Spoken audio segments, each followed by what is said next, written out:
Hi, everyone, and welcome to the LSP Method Podcast, where we talk all things LEGO Serious Play. And I'm Michael Fern, your host, and today I have a special guest, an extra special guest, I have to say, because I'm fascinated. This is Lúcás. I'm going to let him explain his background and even pronounce his name properly, because he's not from Australia, and he's from a wonderful land. But Lúcás, welcome. Thanks, Michael. Thanks for having me. My name's Lúcás Ó'Ceallacháin. I have all those accents on my name, which are called foddas in Irish. Did not know that. And fodda means long, so it makes the sounds a little bit longer. And I've had lots of mispronunciations in Australia, especially when you're getting your coffee. So I appreciate the chance to That's it. Put the record straight. Hand it over to you. Right. Well, it's the same with your background. Maybe what I'll do with the background is I'll do my little bit of how I know you, and then I'll let you fill in much more of the gaps, because you've had a really interesting career. So I met Lúcás, a few years back now, and we sort of, learned LEGO Serious Play together. I taught you a bit about how I do it. And you went off and did it in the sports realm, which we're going to talk a fair bit about. And then you came back, because you're an awesome facilitator and great at LEGO Serious Play. You came back and now part of the partner program for the LSP method. So you actually go out and train other people and certify other people in the method as well. So that's how I know Lúcás, as someone who's awesome in LEGO Serious Play, who I support to go out and do it, and he does an awesome job. But I know a little bit about what you do in terms of sports, but tell us everything, like you've just been to the Olympics to, what you do in your day job to how you use LEGO Serious Play. And I even think I got you to do a build, which you can bring in at some point. Yeah, that's a great intro. And I think I'm looking at my model here, so I can use the model to help me. Yeah, bring it in. So this is you'll see I've got some things dangling off it, which I'll get into. But I'll talk a little bit about, so blue and yellow are my colours. They've always been my colours. So I'm from Ireland, but I'm from County Clare, and kind of tribal politics in Ireland are very important. So knowing where you're from is important, but also my kind of dual nationality is I've represented Kazakhstan in rugby, which is pretty unusual, and they're also blue and yellow. Yeah. So blue and yellow are my kind of colours, but you can see I've added some green there. So the green and gold of Australia is starting to build up. Mm-hmm. I was a rugby player, pretty average rugby player. I was a decent athlete. I used to be quite fast once upon a time. Now the body is creaking, but concussion was a big part of my career. So you can see I'm wearing a little helmet there as well. So concussion is a big issue. And kind of when I played, it was very different kind of how they treated it and reacted to it. Thankfully, no major long-term issues, but definitely was an issue when I was playing. A little bit about kind of what I do in sports. So I've worked with rugby, I've worked with handball, I've worked with Special Olympics, I've worked with boxing, wrestling, the Australian Institute of Sport. So I've done loads, and recently just worked on the Olympics with Australian artistic swimming team. But my real focus, I guess, is I've always thought it's kind of high performance and getting results. And this is kind of where I got my little trophy and kind of this direction setting. So kind of the strategy piece I really enjoy. But actually, I would say it's probably my job is kind of helping people reflect. And this is why I've got this little kind of reflective piece and kind of guiding them a little bit so that they can grow to where they want to go. So that's a little bit about kind of what I do and how I go about it. I have got two attachments here. So when we talk about performance, I've got this little shark.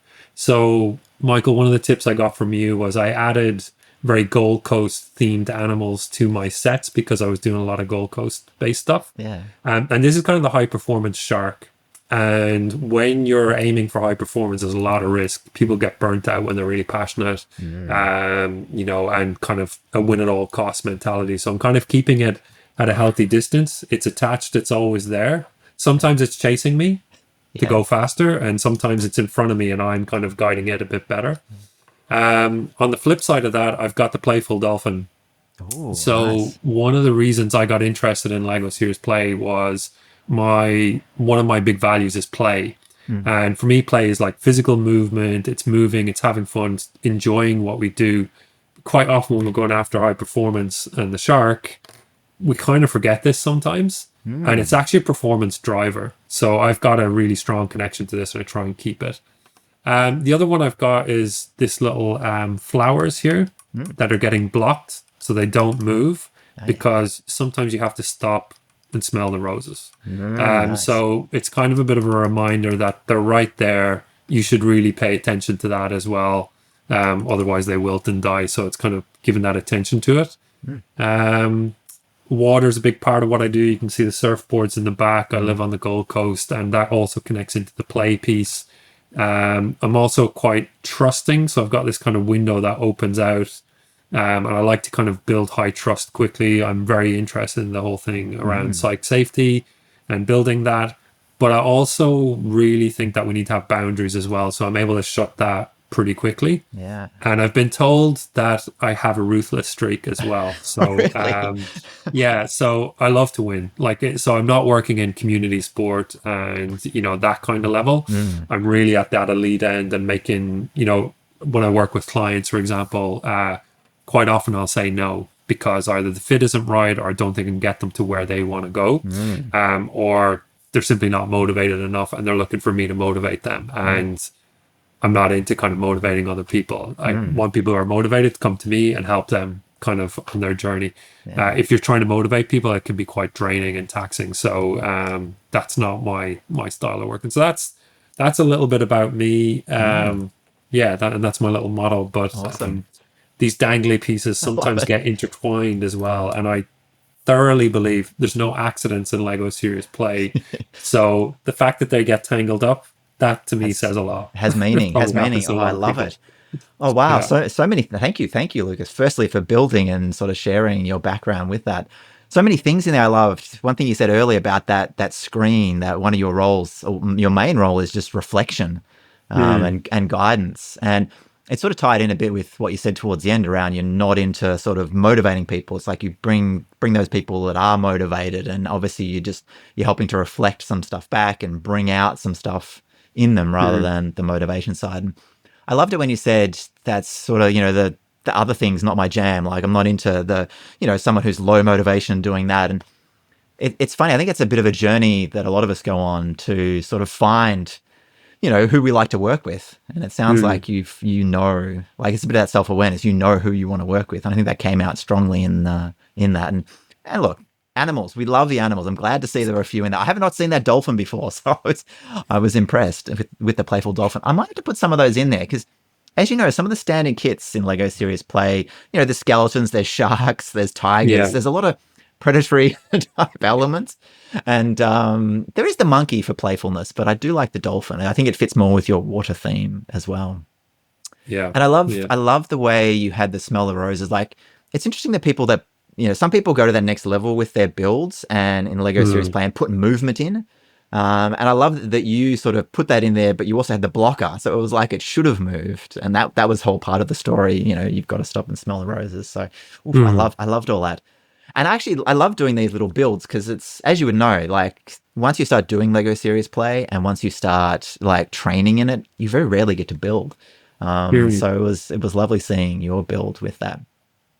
Maybe we'll dive into with Lego Serious Play. So how do you specifically use it with, obviously there's a wide range of clients you work with. I imagine it's things like coaches and actual athletes and administrators and organizations and all gamut of people across the sort of the elite sports area. How do you use Lego Serious Play? Like, is it in big workshops? Is it coaching? What are some of the questions? How do you use it?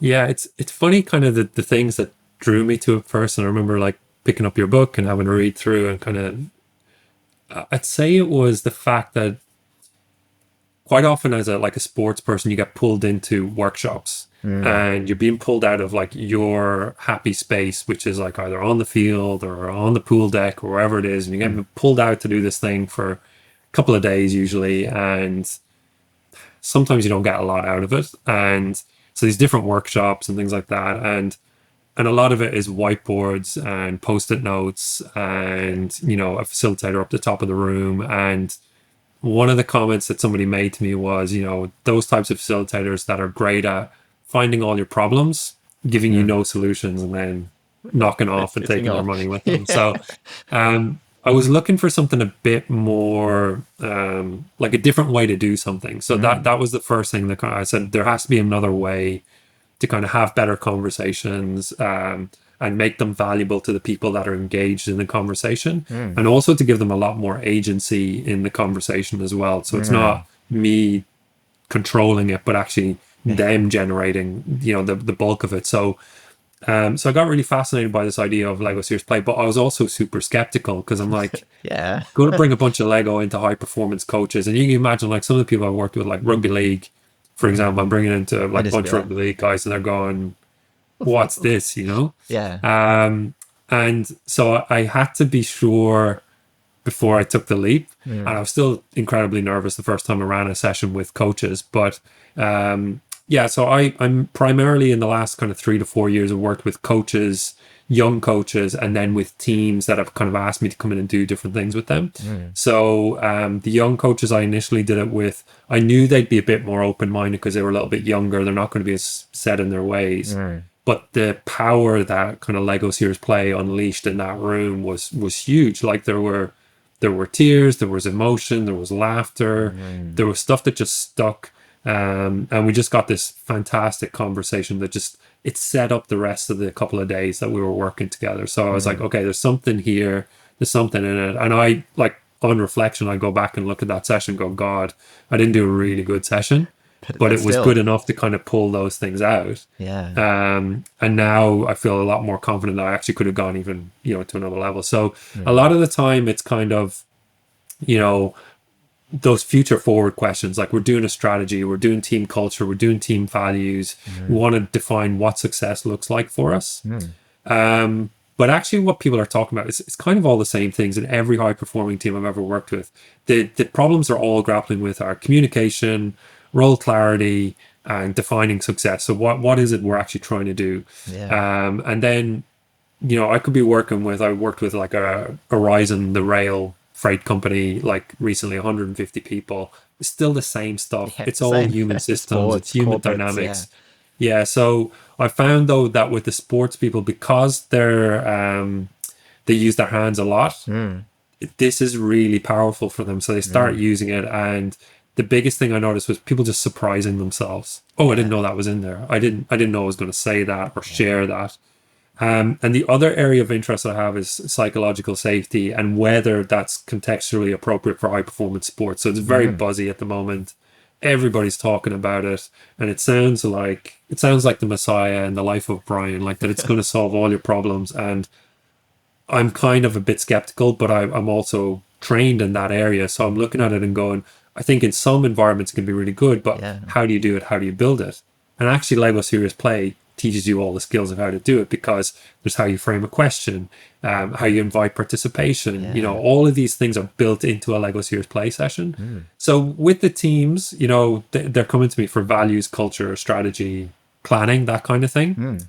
I've said no to more teams than I've said yes to. And the reason I've said no is because sometimes they're looking for, I would say, like it's the equivalent of go-karting or paintballing. They're looking for a team building activity. And I'm like, you could probably go down the pub for a couple hours and just, do that, because they don't really have a question that they want to answer or that they want to approach. So when that comes up, I kind of say, hey, that would be nice, but, my time's pretty precious, and probably theirs is too. So that's usually when I say no. And the no to a couple of teams has been like really interesting, because then they're kind of like, you're going to say no to us, like we're this really well-established team. And I'm like, because you won't get a lot out of it, but if there's something else I could help you with, like let's talk about that, and then it actually leads to a better conversation. Those are kind of the things I've been working on with it. I've also found like kind of individual plans as well.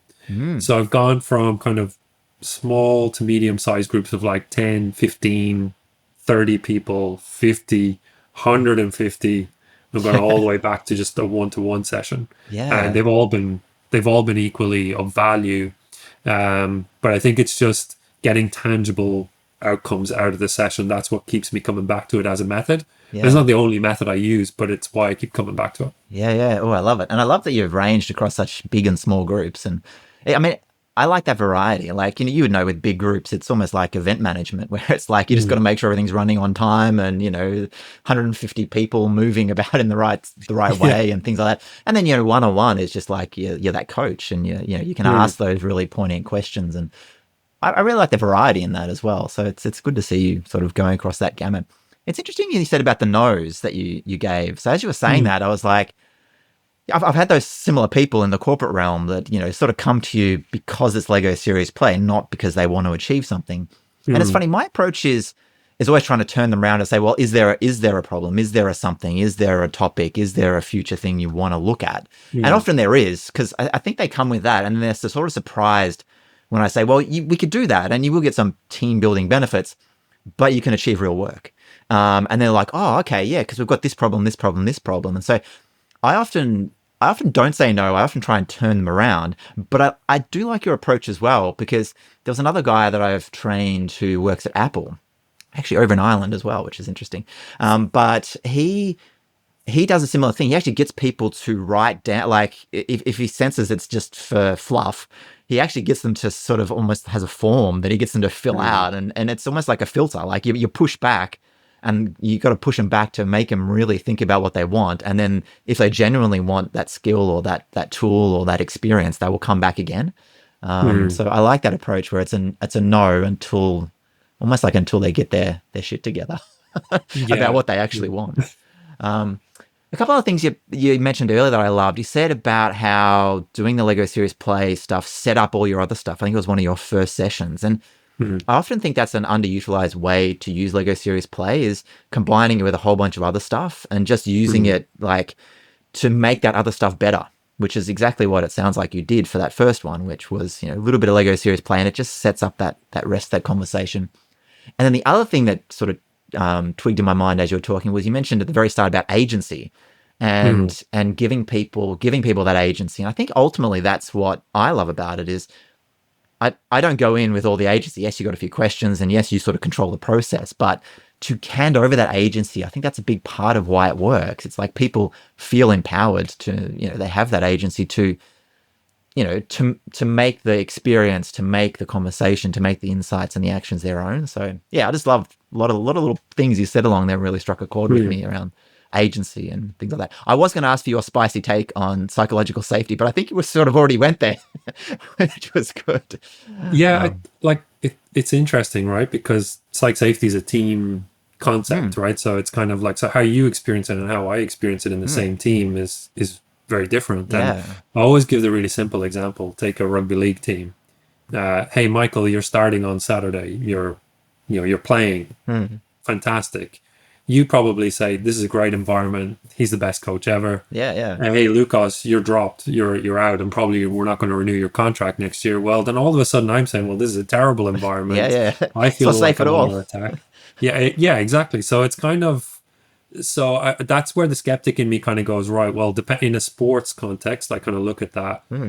But equally, I know that how that message gets delivered to both of us says a lot about the environment. And what I've seen some coaches do is like, that's probably the hardest conversation you ever have, is selecting or not selecting somebody. So when I do deselection of an athlete, it should never be a surprise. So when I'm coming to you and saying, hey, Michael, Saturday you're playing, you should know exactly why I'm picking you or why I'm not picking you. And so that kind of says to me, actually, the leaders in an environment have more control over kind of generating this atmosphere of psychological safety. Because psychological safety exists everywhere. It's just on a spectrum of is it high or low? And the other thing that I think people don't realize is this learning zone, because every model in the world is a quadrant, right? Like it's the top right hand quadrant. That's the happy place. That's the the high performance space, the learning zone. And I agree, we all want to get there, but we can't be there all the time because it takes a lot of energy. And like even with Lego Serious Play, when you do a big Lego Serious Play session, even though you're in flow and you're really enjoying it, at the end it can kind of take the energy out of you as well. So there's a bit there where I'm like, then you have to get back to a recovery zone. Sometimes it's okay to be there's stuff that we all do in our jobs that probably puts you in the apathy zone or the anxiety zone. So I think you got to recognize that you'll shift across all four quadrants in your time. And in high performance sport, that's going to happen because sometimes you're injured, sometimes you're starting, sometimes you're not starting.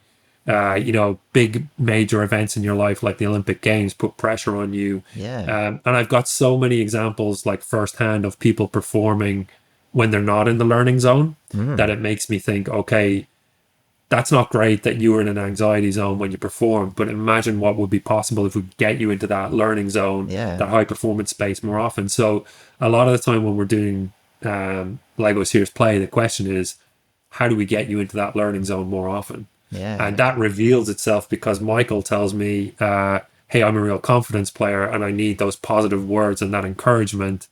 If you rinse me every time I make a mistake, I actually don't perform. My confidence goes down. But I might not say that to the coach on the training field in the middle of a session when I'm like, hey, Michael, pick up the ball. What are you doing? So there's all of that context becomes really important. And I think that's where Lego Serious Play actually pulls in a lot of the elements of psych safety and allows us to kind of explore it and then see which parts of it are relevant or not, I love that. But high performance is that it's got that ruthless streak. It's got to be like, is this going to add value or not? And if it does, how's it going to do it? And that's where I kind of say, well, maybe we don't need to be doing this with the players. Maybe we need to do it with the staff first. So there's lots of different approaches there. I liked what you said about a few things where it's, often we do say, hey, top right quadrant, it's like the Goldilocks zone. Let's, all live there and be happy, kumbaya. But it's like sometimes you do need to be in those other spaces. And it's almost like you need to know those other spaces as well to know the good space. It's like, and so it's almost that journey. It's the context. And I think you mentioned context a couple of times that I think actually things is lost in a lot of our world, whether it's the corporate world, sports world, politics, it's living with or understanding the nuances and the subtleties of debate and conversations and the times of things. So anyway, fascinating. I'm interested to learn a bit more about what you've been doing at the Olympics. So that was a fun thing you've been doing over the last little while. So tell me, what was your experience there? It just recently finished a month or two ago, and what were you doing there? And what was the atmosphere and the athletes like? So it probably links to one of the other models as well, which I'll talk about in a sec. Cool. But probably so going back, so I did kind of like 2 to 3 years with AIS in the coach development space, and that project kind of mushroomed into this big national project, and it went from 10 coaches to 50 coaches, and it became much more of a kind of project management space after a while. And I love being on the tools. I love working with the coaches kind of in their domain.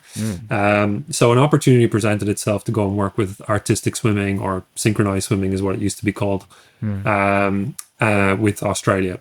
And we're like 9 months out from the Olympics, and I know nothing about artistic swimming. So my background are combat sports, so wrestling and rugby. Bit different. So I think I turned a lot of heads when I made the decision to go and to take it on as a kind of a short-term thing. But one of the things I did was I kind of went, the fact that I don't know anything is actually a real asset. And it allows me to kind of ask dumb questions and be curious and kind of, but also what I realized was this team's a really young team. So they're 18 to 23 is the oldest one. The coach is younger. It's the first environment I've worked in where I'm the oldest person. And you've got a bunch of mean teenage girls sometimes saying, oh my God, you're so old. I can't believe you know who that band is. So we've had a lot of fun. But one of the first things I did was I did a Lego Serious Play session with a brand new group of athletes who I'd never met. And I just said, hey, we're going to have a meeting. And I know that 18-year-old athletes don't like meetings. I said, but we're going to make it a bit fun. So we're going to jump on. So I didn't ask them for permission to do Lego Serious Play, which was a risk. But I kind of calculated and said, let's just go for it. So I went in. And I said, let's build a model of success, and you guys tell me what you need. And it was fantastic because the final model that they built, they basically built kind of like what peak performance looked like for them. They pointed out all the things around like recovery strategies and how important they were, and that they weren't really doing them enough. They talked about the people that kind of get them off course and what that looks like. They had a lot of conversations around giving feedback to each other. And like, to give you context, Michael, artistic swimming, they train in the water about 10 hours a day. Wow. And it's constant feedback. It's constant feedback. So it's the coach saying, your big toe is out of position, do it again, do it again, do it again. It's like, I've never seen anything like it in terms of, and it's one way, right? So it's like the coach is just giving you all your mistakes. And on top of that, we had a coaching team, which was Japanese and Spanish, coaching Australian girls with an Irish guy as the kind of general manager over the top. Wow. So when they talked about kind of, here's what we need and this is what we want, there was like some real easy wins in there very, very quickly. So I was able to go and say, right, I can go and... So one of the things was the pool's too cold. We need the pool up a degree. Went and negotiated that a little bit. There was things like, we can't get to the physio on time because we're training so long. How do we get to the physio? So it was kind of bringing that conversation to the physio in a way that the physio could go, oh, okay, well, let's find another slot where we could actually, I can come to the pool and see them. You know, there's all these. So we had a great team working around them, but there wasn't a great connectedness. And the Lego Series play session really brought that out. And one of the big things that stuck with me was one of the athletes, like an 18-year-old athlete said, I said, you know, what would success look like? Because Australian artistic swimming won't be among the medals. Like, that's China, that's Russia. They basically qualify because they're the only team in Oceania and they kind of have an automatic spot. So a lot of them are kind of one and done Olympians that go, they get the tattoo and then they retire because it costs a lot of money and takes a lot of your life to do it. So one of the girls just said, I want them to respect us. I want people to respect what we can do. I want them to look at our performance and say, wow, Australia is really deserves to be here. And so we kind of said, okay, let's talk about earning that respect. What's that going to look like? And we talked about, you know, not making mistakes, about executing, about, you know, all of the things that kind of feed into their sport. And then we were able to really build that. So we went on a journey. They won their first ever World Cup medals in China back in April. So that was huge. We did training camps with China and USA. And this was part of, like, people didn't see us as a threat. So we'd go and do training together. And we just, every tournament we went to, we raised the bar. And when we got to the Olympics, you know, there's 10 teams at the Olympics. And basically Australia would be expected to finish last out of those 10 teams. Our target was very zoned in. It was beat Egypt. And we had this amazing scenario of the training times had been scheduled so that Egypt and Australia trained together all the time for 2 weeks. And you're training this routine you've been training for years that you don't want people to see because they'll nick stuff from your routine or they'll try and like one up you by putting something. So anyway, big thing was the athlete said, you know, we're going to knock this team off. And they did. And they performed amazingly well. But everything when we did the review was almost like verbatim what we'd done in the Lego Series play session. So when we looked back 9 months and said, okay, what would success look like? And then we had success at the Olympic Games, which was finishing 9th. We swam 4 PBs out of 5 swims. At the end of all that, they could say, why do you think we did that? Like, what made that possible? And they said, we did all of our recovery. We did all of these things, you know, and they went through everything that they'd said they wanted and they'd executed and done it. And so that for me was amazing to see just what they had done. But one of the reflections that the athlete gave back to me was, you know, we were able to trust you very quickly. And they said, hey, that Lego session that we did, that was kind of interesting because we were like, who is this guy coming in here with his Lego? And we're not so sure. Like, he's Irish. We don't know him. He doesn't know anything about artistic swimming. He comes in. And they said, actually, that session really kind of set us up to kind of have a good relationship from the get-go. And that might not work in every context. Like I said, I didn't ask them for permission. I just said, this is happening. But luckily, they were a great group and just super motivated, super hardworking. And we were able to do a lot of things that we'd kind of mapped out in that session. So, it was a great tool in that journey. The thing that I'm noticing at the Olympics though was Australia's a big team, right? So it's like 450 athletes. They take over entire buildings. But it was like a war zone. You know, it was just, there was people that were absolutely shattered from, you know, either things hadn't gone well or, you know, they hadn't had the performance that they wanted. And then there's other people that are totally surprising themselves and going, like, I didn't expect to even be in the final. Variation. Yeah, so you're just looking around the place and there's this emotional just human emotion. And that for me was one of the things that we were not talking about, and that kind of links to this model that I'm Yeah, going to yeah, show bring you, it which in. is Wow. around. So we've got kind of win well is kind of the buzzword in sport at the moment. So it's this Mm. notion of balancing well-being and performance, but actually there were some examples, but not a lot of examples. So I saw a lot of this kind of win at all cost mentality. Mm. If I'm winning, then everything must be good. But this guy is like dead in the face. And, Yeah. level of divorce amongst coaches is through the roof. Right. Their well-being, their physical well-being, there weren't great strategies in place around them. So I saw a lot of people winning, but not necessarily winning well. Mm.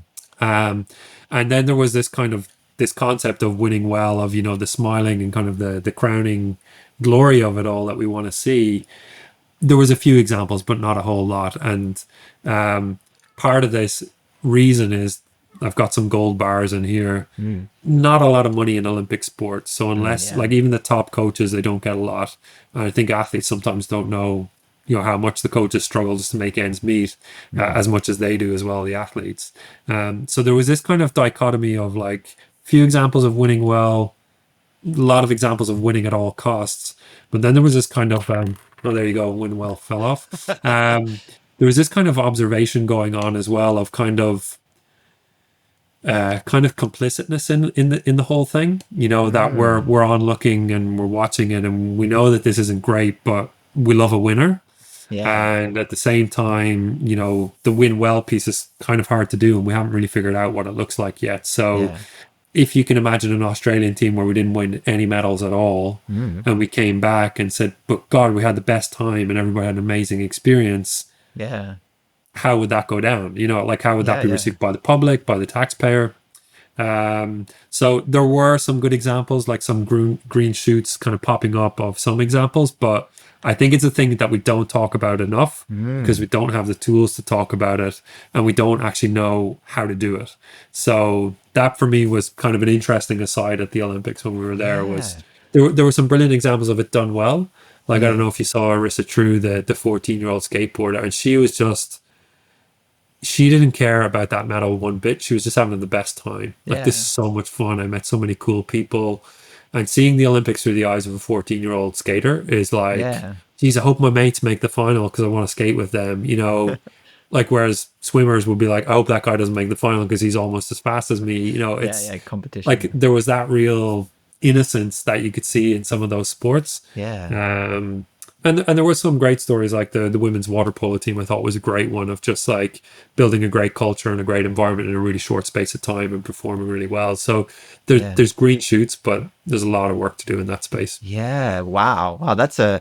First of all, that the whole thing you just described about the Olympics and then your model. I was interested in that little eye you mentioned about sort of looking on and complicity and I was trying to think who you were meaning there. Like, was it us as a audience back here in Australia? Was it administrators? Was it coaches? Like, was it everyone? I'm not. I guess I'm trying to think about It's all a the bit of players. everybody, and Hmm. I think it's like sometimes it's kind of turning a blind eye. Like so like Hmm. when you see behind the curtain, sometimes in sport, Yeah. when you know what it takes to deliver those types of, I can only call them like superhuman performances. Like even Yeah. what the artistic swimmers did. Like I think people have no idea what it takes to finish ninth in the world Yeah. in a sport like that, where you've got like your rivals are people like China who like forget about winning well. Like it's, like Yeah. that's not Yeah. in their lexicon. So when you kind of see behind the curtain, you see what it takes and you know what it takes, then are you okay? Is that price? Yeah. Is that kind of the price of entry? Is that what it takes? And I think when we're in that complicit space, it's kind of like, yeah, we're okay. But one of the big things we do, or at least I try to do with the teams I work with, is not even getting buy-in. It's like it's framing it in the right way. It's going back to that psych safety. It's saying we're going to train you for 10 hours a day. Hmm. It's going to be bloody hard, and you're going to hate most of it. But this is what's at the end of it, and this is how Hmm. we can do it. And this, like, are you in? Are you up for the challenge? Yeah. But quite often that conversation doesn't happen. Yeah. It Yeah. just becomes the challenge is coming whether you want it or not, and it Yeah. hasn't been So the option to kind of opt out or opt in is just not there. It's like it's happening and you're with it. Yeah, you're sort of swept along with it. And Yeah, and I think the other thing was like when you look at a big Olympic team like Australia, and like I gotta say, like I was so like I know other people in other countries through my career, so people are looking at the Aussie team going, "You've got your own barista, you've got this, you've got that," like. So jealous. Like we had everything you could think of. Like you had like nutritionists, you had S&C coaches, psychs, everything. But the thing we didn't have was somebody looking after specifically well-being of coaches. There was a lot for athletes. There was a lot for, and there was things that were kind of there but not quite connected to. And like for example, psychologists were great. But if I've never worked with you, I'm not going to suddenly start the week of the Olympics working with you. Yeah. So I think that connection before you get into that Is pressure important. cooker so there's little things that were kind of done but couldn't be done as well as it could have. So and we had an amazing team that really helped everybody. But I think it was that when somebody is really struggling and what's going to happen, it's like it's that arm around the shoulder of somebody to say, hey, we got you, it's okay, Yeah. And the AOC staff were amazing at doing a lot of that stuff, but I don't think it was necessarily thought through or planned, and there was a lot of coaches operating in those spaces who didn't have a plan around their well-being. So Yeah. like you and I were chatting beforehand about like weight training or running or whatever kind of self-care. Yeah, even washing the dishes, right? Like all of those things, I could see a lot of people just didn't have that, and when the pressure comes on, that stuff goes out the window. And also that kind of selflessness of coaches and leaders in sport is they're servants of the athletes in a way. They put the athletes' interests first. So, it's kind of like, if there's only one piece of chicken left and you're with an athlete, the athlete gets the chicken. Like it's got to be that way. So yeah, a lot of the time just wasn't thought through in terms of like well-being strategies. And the other thing I thought was, working with the coach that we had, Paula, who's a Spanish Olympian, like we put well-being strategies in around her, with her together. But the other thing I think we had, because I'm not an artistic swimming guy, I didn't have anything to offer technically. Yeah. So what I could do was kind of reflect with her Yeah. and say, hey, how do you think that session went? What are you looking to get out of today? What went well yesterday? What do you so it was that constant reflection. So a coach of the coaches, I think that's another one that observer, that eye could be a really positive thing as well, of just to say, hey, I just noticed your energy is a bit low. Like are you good? Like, is there anything that you need to do? Do you need a little break? Yeah. Because you can imagine if the athletes are doing 10 hours, coach is doing 10 hours plus. Yeah. So, and a lot more things on their mind as well. Yeah, it's interesting with when you think about coaches, it's that art of being a coach, of going in and you're not it's like the facilitator and the guide. You're not the expert, you're just the reflection, like you said. And I could imagine, obviously you were doing that in your capacity, but I can imagine that as a thing that would be great across the board. It's just what you're saying. It's like you start that early, not just the week of the Olympic Games, but you start that early, you reflect, you set in place some stuff, and then that helps the coaches to perform, which is helping the people to perform. So yeah, well, fascinating. Wow. So not talking enough about, well, you mentioned green shoots. So I'm hoping that the little things that you saw, maybe if there's some way to grow them for the next Olympics, because hey, it's not that, was it 2032 coming up in Brisbane? It's not that far away. So I'm wondering if there's pathways for those green shoots to be a bit more. Yeah, and I think one of the reasons I went to work with AIS in the first place was Australia is really a leader in this space. Like they're really taking this quite seriously, and they see that well-being is a performance driver. So we talked about that happy square where we want to be, but you can't be there 100% of the time. So it's just like athletes. You got to have peaks in your season. So know when those peaks are and then preparing for them accordingly, I think will help a lot. So I feel like the Australian system is very serious about it, but there's also a bit of we don't quite know how to do it. And there is this kind of, you'll hear this line around, oh, we didn't set any medal targets for Paris, right? I'm like, yeah, everybody counted every single medal. And there was also conversations around like, hey, your funding is being decided based on your performances. So even though we're not worried about the medals. Well, if you win a medal and I don't win a medal, who do you think they're giving the money to? So it's so that like that's the reality. So when you get to that, you kind of say, right, this is the reality that we're dealing with. How do we navigate that and still kind of balance it in the right way? So I think there's a few good examples of those things happening. I saw much more, I would say, like partnerships between coaches and athletes as well in some of the teams, which, that dynamic has shifted from a coach being this kind of like authoritarian figure who's got to have all the answers to being, hey, I'm in this with you and let's figure this out together. So we've been playing around with this language. Maybe you've got a better way, but a friend of mine, Veronique Richard, she does a lot of work around creativity, and one of the things she talked about was coaches becoming kind of problem. We initially had problem creators, but I think that was not the way we intended it, but probably like problem designers. So being a problem designer where athletes figure stuff out for themselves, because at this level, at the elite level, they're all fast, they're all strong, they're all athletic. You get that. That's kind of a given. And those things you just work on constantly, but those are easy things. The mental skills is the biggest thing. So making them problem solvers as opposed to me as the coach being, oh, I have the answer. No, let's frame the problem a bit better and let's let the athlete figure it out and support them. And I think I'm seeing more of that. Because the other ways are less effective as well. That's the other thing. So we talk about wolves and vampires. I've got my wolf in the background. Wolf Cup.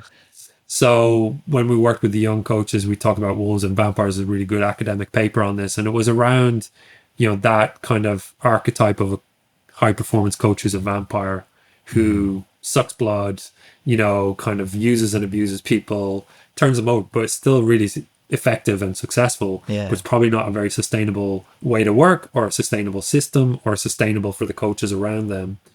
Versus a wolf, where a wolf is kind of more collaborative. Like we work together, we hunt in packs.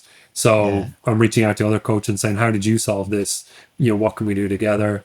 We're also kind of smart and intelligent how we work and what we do. So there's these kind of archetypes, and I saw a lot more wolves than previously, whereas a lot of the time you see these vampires, and those are the ones that kind of like, he's a vampire, but hey, he wins, he gets a lot of results. I think that's becoming less acceptable now. So kudos to Australia for pushing it in the right direction, but a long way to go, and hopefully by Brisbane 2032 it'll be in a much more positive space. It's interesting, Lucas, just you mentioned there about with oh, sorry, I just swallowed something. So I was just going to say, with you mentioned about coaches being problem designers. It's sort of like what you were talking about with their relationship with the athlete. It sort of mirrored what we do with Lego Serious Play, where it's like, it's always about the getting them to the answer. Like whether, we do it in workshops and I do it in the corporate world. You were talking about it with coaches doing it with their athletes, and it is that guide. It's that problem designer to get them to come to the answer themselves. Because we all know that that's the most powerful thing. It's when they have their own aha moment. That's when it sticks. That's when they feel ownership. That's when they grow. That's when they learn. And sometimes even in Lego Serious Play, I'm sitting there and I'm like, well, how am I going to, I sort of see where it needs to go, but it's like, how do you guide and how do you ask questions and how do you prompt and how do you get it out of them? And they always surprise you, but there's that, I don't know, it's a very sort of Zen-like thing where you're just sitting there and you're like, well, how do I help them to get the answer themselves? Because it's so much more meaningful. So just to look it back, it's when you were saying that, I was like, oh, it's just like what we do in Lego Serious Play as well. Yeah, and I think it's like we said, we, as facilitators, we've got all these different tools that we kind of lean into. And one of the big ones that I've really picked up on the way is probably like motivational interviewing and the kind of the techniques around like how you ask questions and how you bring them, and this kind of ambiguity that exists in all of us, like, hey, I know I should, eat better, but, why don't you then? If it was just as simple as knowing, and especially for sports people, and I'm sure it's the same in a lot of other environments and workplaces, is that people in positions of authority think that they have to have the answer. Yes. that's why I'm hired. That's why I'm Yeah. being paid more than this person, is because I should know more. So they're very quick to jump to solution mode. It's quite often like, you'd be talking to a friend and they'll tell you what you should do is this and that. And, but actually the best thing a friend can do is listen to you and hear you and say, oh, okay, like it sounds like that really matters to you. Or it sounds like you actually don't care what that person thinks. So why are you even stressed out about it? It's like all those things can kind of, so the motivational interviewing piece, I think really helps a lot. To kind of sit back and listen. And I think that's a great skill as well that like complements Lego Serious Play really well. But equally the framing of the question, like at the start. So the framing is the kind of like psych safety speak, but the framing of the question at the start is really, really important because it kind of sets the whole session up. But what I found is the uncertainty makes people really uncomfortable in the beginning, like so uncomfortable. Like when you give a really broad question, like what does success look like? They go, right, okay, well, and and it's kind of like, it seems like it's too broad. And then sometimes they just, and if it feels too broad for too long, that's where then you're kind of like, hey, let me throw you something here to help you out, what does it look like at home? What does it look like at work? Those like, signposts, I like to call them. Yeah. So like, and I think so much of it has been just learning how and when to throw those in. And I don't know how many times I've called you up, Michael, going, oh, I really need to design like the perfect question before I do this session with this client. And you're like, you're very relaxed. You're kind of like, yeah, you figure it out. I'm sure you'll be fine. Just ask a question and see where they go, and they take you to wonderful places. I often talk about just we open up the idea space or even the answer space. Like we got to open this space for them. How big the space is, whether the space is over here or over here. And that's why I use the metaphor of terrain and space, and then use that metaphor of, well, if they get lost in it, you can give them some signposts to, give some of them some direction. Some of them they don't care. They'll bush bash. They'll go wherever they want in that space. But some of them, I think one thing when I realized with Lego Serious Play with those big questions was, you want everyone to be coming along. Some people will, like I said, bush bash, they'll know what to do, bam. But then some people, you just don't want them floundering. Even that one person in a group of 30, it's like you want to give them something to guide them. And some people just need a bit more guidance. And so, the big idea space, a couple of signposts, and that's the thing with facilitation. It's knowing when, and like you said, when to jump in, when to give them more, when to pull back and let them be uncomfortable for a little while. But if they're uncomfortable for too long, it's weird. And so, it's, and this is the thing with Lego Serious Play. Like I teach a lot of the steps and the process, but then a lot of it is that art of facilitation that, you can say that, but you don't know it until you get in the room and you see, well, this group, or the look on that person's face, or just a vibe or a feeling. This is why it's so hard with Zoom and the pandemic, because we just lost all those cues of being in the room and reading it and adjusting styles and stuff like that, which I'm sure you experienced as well in the sports realm. Hey, just as we're getting towards the end here, there's two things. Did you have another build, like a third build that I got you to do? Did you want to do that? Yeah, I had this third one. Anything you wanted, tell us about it. So this one is return on investment. So nice. Quite often one of the questions you get when you're doing a Lego Serious Play session or you're pitching, this piece of work to somebody is, well, what are we going to get out of it? And quite often they want to know the answer before they've done the session, so because they can put a kind of a value on, like, if we definitely get the answer to that question, we think it's worth it. Yeah. X. Whereas I feel like, so I guess it's kind of like an open question to anybody who's listening to this, or, other facilitators as well, as kind of, what kind of metrics do you put in place to kind of help you demonstrate, the return on investment? Because sometimes I feel like I've kind of got, like, some of the clients I've worked with, I've gone back for like repeat work, and that's been great because you can kind of follow through.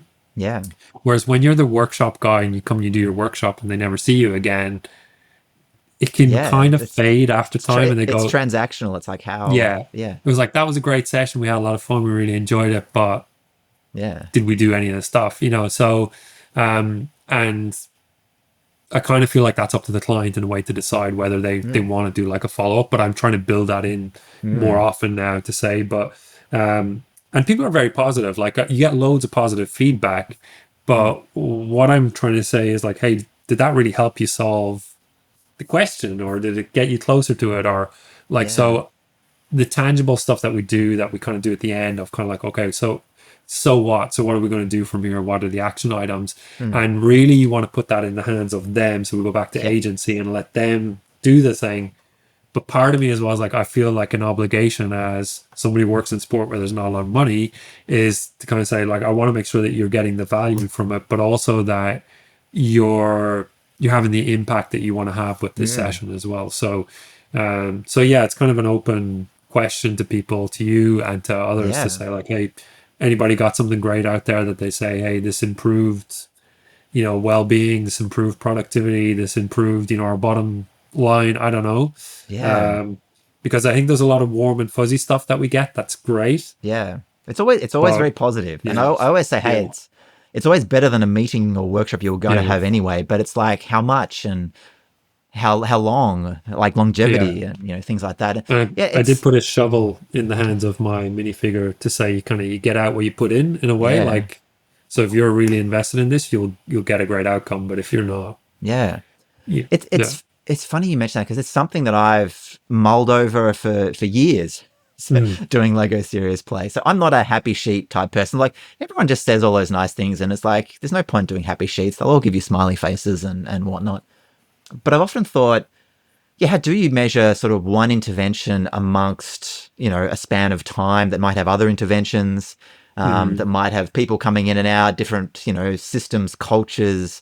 Like how do you extract out what value Lego Serious Play added into that? Now, your story from Artistic Swimming Australia, like that, as you were saying that, I was thinking sports is such an interesting thing because it's almost like it's more measurable because we were 9th versus 10th. So it's like you could track back to that Lego Serious Play session. We wanted respect. We wanted to achieve this, this, and this, and we want to do in this, and this way. Fast forward, you achieve that, and you can look back. It's like almost in sport, it's not easier, but there's more metrics floating around than say in the corporate realm. One of the things that I've decided to focus on is trying to empower the person who's hiring me and give them more things to do afterwards. Because I always say like we get them to do actions in the workshop, and I never do reports for people because that's just like an abdication of responsibility and accountability. So I'm always like pushing it back to them. What's your action? But I feel like I need to give that leader, that manager, that team leader, the tools, like a toolkit or something to extend the change beyond the room. And I give it verbally, things like, get together a week later, review this, have accountability buddies. But I'm like, it's almost like empowering it is almost like that coaches, the team member or the manager around them to extend that impact. But it's still an open question for me as well. Like, how do we measure that? Or how do we help that? Or how do we encourage that? So what a great last model to get people thinking about that. So last thing I wanted to ask you was, what's next for you? Like in terms of both sport, Lego Serious Play, just life. Like where are you off to next? I imagine gearing up for an Olympics is quite a big thing, and then there's like what afterwards? Yeah, so it's kind of interesting. Like so I'm also doing a professional doctorate in elite performance with Dublin City University, and that looks at psych safety. So that's why I'm in there in that space. But I'm really fascinated about this win well strategy that we have in Australia and kind of how to help, but also like to really give like practical things. So doing a research degree is fantastic, but most of the research takes, I think, 17 years before it has an impact. Wow. I would like to do something a little bit quicker. So I'm looking at what tools could we provide people to help them kind of build this win well culture. So I'm doing that kind of privately, like continuing to do work with clients and things like that. So I have I operate as a sole trader with Locus of Control, which is kind of my like trading name. And so I've got like private clients, corporate clients, well-being coaching that I do as well. So I've got all those little things kind of keeping me busy. And I kind of have a look now and see if I want to get back in full-time with a sport and which sport it might be. I absolutely loved at the Olympics being able to support a coach in the way that I did. And I think there's something in that as well, but it's probably was probably a unique set of circumstances that allowed me to have kind of that space. So yeah, looking at something like that. And in a couple of weeks, I'm going to Legoland, as you know, to Yeah. the The Lego conference. Serious Play conference, Awesome. which they've got Amy Edmondson coming in talking about psych safety, and that's kind of a big area of interest. I'm also running a training on the Fearless Organization Scan, which is like the psych safety measurement tool. With a colleague, Bronwyn Downey. So we're going to run that specifically for sports people as well. So I think it's probably getting more into those, how to provide the tools to the sports world to kind of create these types of positive cultures where we still care ruthlessly about, and relentlessly about winning. Yeah. But we also understand that the fuel for winning is that kind of well-being and that well-roundedness that we have. So yeah, kind of dabbling in all those spaces and see where we get to. So yeah, and probably got to run a couple more trainings as well. So I've really enjoyed training up other people and seeing what they do with it. So Nicole Hannon, who trained with me, who's a volleyball coach, I've loved watching her journey and kind of what she's been doing and how she's been delivering it. Yeah. So there's quite a few people like that I want to train up more people like that so that they can do it. And also I think, Michael, like one of the things we didn't talk about was the effect Lego Serious Play has on us as facilitators. Like I feel like it's grown me so much. So there's two models that like stick out in my head, like when I go back over all the sessions I've did. And one was like a surf coach describing the feeling they wanted to transfer to their athletes. And they built this barrel out of all the blue Lego and like grabbed all the blue Lego they could find and built like a barreling wave and put themselves. So they weren't talking about medals, success, nothing. They talked about, I want to give them that feeling. And I was like, how cool is that? That for me is like win well. So here was this coach articulating something that we're all struggling to do, and I'm learning from her. So I think that's why I want to train more people, because they can teach me more. And those conversations we have about how do we measure or how do I ask this question, we'll have more and more people to have those conversations. In that conversation, with. So, yeah.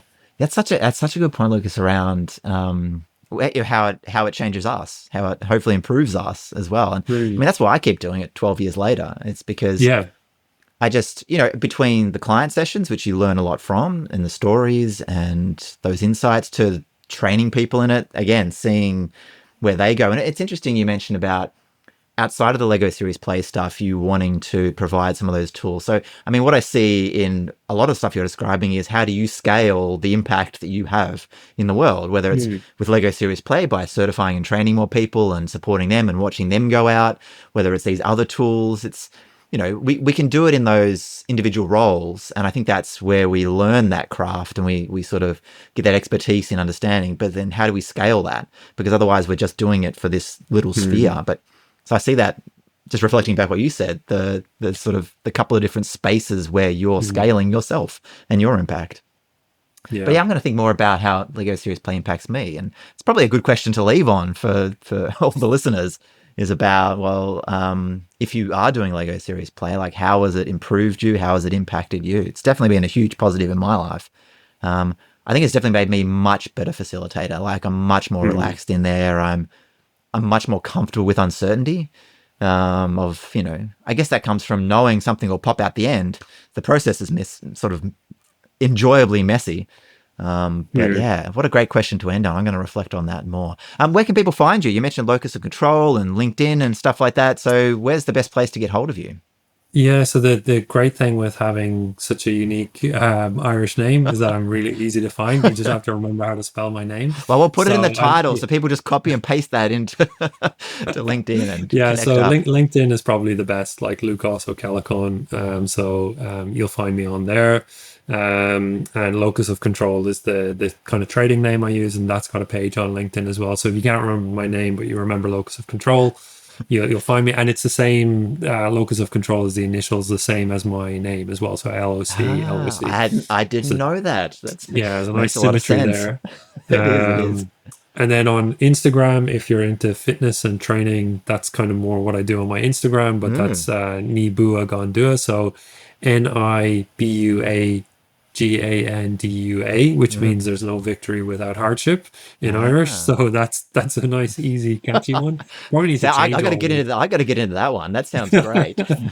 Yeah. So I just post training stuff on there. So if people are into that, I will look at that. I've been can getting go into some more of that. So yeah. thank you. Yeah. This will not be the last. Well, obviously we'll chat more, but this will not be the last time to have you on the podcast. Such fascinating work you're doing on the sports side, the Lego Serious Play side, and everything, merging it together. So thank you for your hour and your time. And I'm really enjoying watching where you take all this. It's, to see Lego Serious Play go into all these spaces like sport.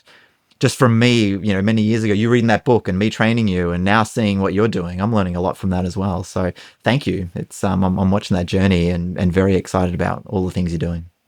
No, thanks so much for putting me on the journey, and then also for like the constant reach outs and chats and catch ups that we have, just to kind of check in and see how we're going. And I think that that reassurance, like I love that kind of being uncomfortable with uncertainty, but it takes a while to get there. To be comfortable with being uncomfortable.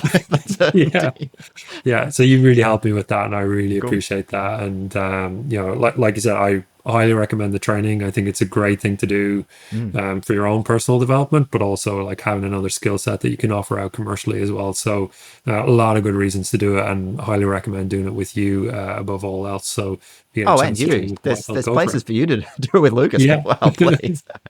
Awesome. Well, thanks again, Lucas. Good luck with everything. And thank you, dear listener. We'll be back with another podcast soon. Thanks. Bye. Thanks a lot.